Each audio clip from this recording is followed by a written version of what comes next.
everyone, student Dr. Siddiqui here. Today we're going to learn about 2 eating disorders.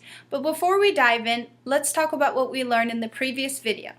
We learned about 4 mood disorders, which are major depressive disorder, dysthymia, bipolar disorder, and cyclothymia.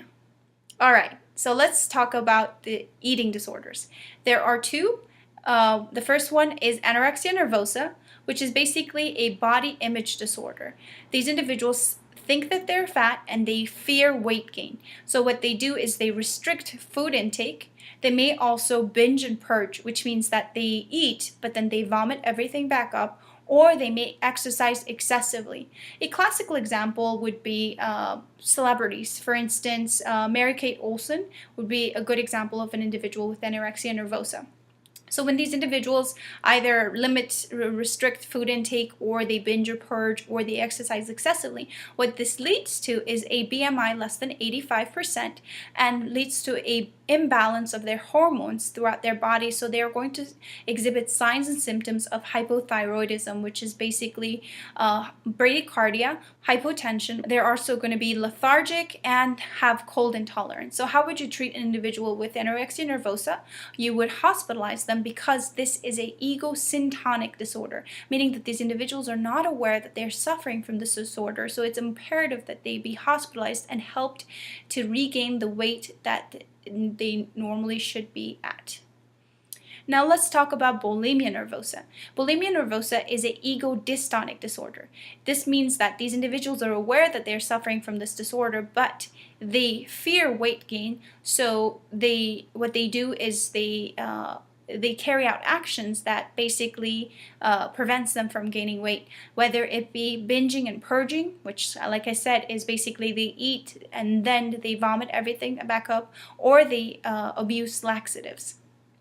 These individuals are going to be either normal weight or a little overweight. The signs and symptoms would be that they are going to have parotid swelling. The parotid gland is a salivary gland, and when they vomit constantly, what happens is this gland gets inflamed, and so they have the classical sign of chipmunk cheeks. And this is seen in a classic example would be Amy Winehouse. She had bulimia nervosa, and you can see her cheeks are very prominent. There are those parotid glands are inflamed and sort of irritated because of that constant vomiting.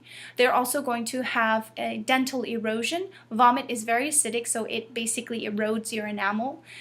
They are also going to have scars on their knuckles, and this is called Russell's sign. The reason they have these scars is because when they are inducing vomiting, their teeth hit their knuckles. Now, how would you treat bulimia nervosa? You would treat it with antidepressants and augmented with psychotherapy. What you want to avoid in these individuals is bupropion, which is an antidepressant, and it's also used in smoking cessation. Bupropion has a tendency to lower seizure threshold, hence it is contraindicated in individuals with eating disorders because it increases their likelihood of getting seizures excessively. So you want to avoid giving them bupropion, but antidepressants such as SSRIs would be helpful for these individuals. So let's recap on what we learned today. We learned about anorexia nervosa and bulimia nervosa, and these are eating disorders that are quite prevalent in our society, and there are celebrities and people we know or people we see on TV or on the internet, on social media, that are suffering from these disorders. So it's imperative to be able to be aware of these disorders, and if you have a family member or friends that are suffering, you should be able to, after watching this video, you should be able to recognize that they are suffering from this disorder and get them the help that they need. I hope you found this video helpful. If you did, please give it a thumbs up and stay tuned for more great videos.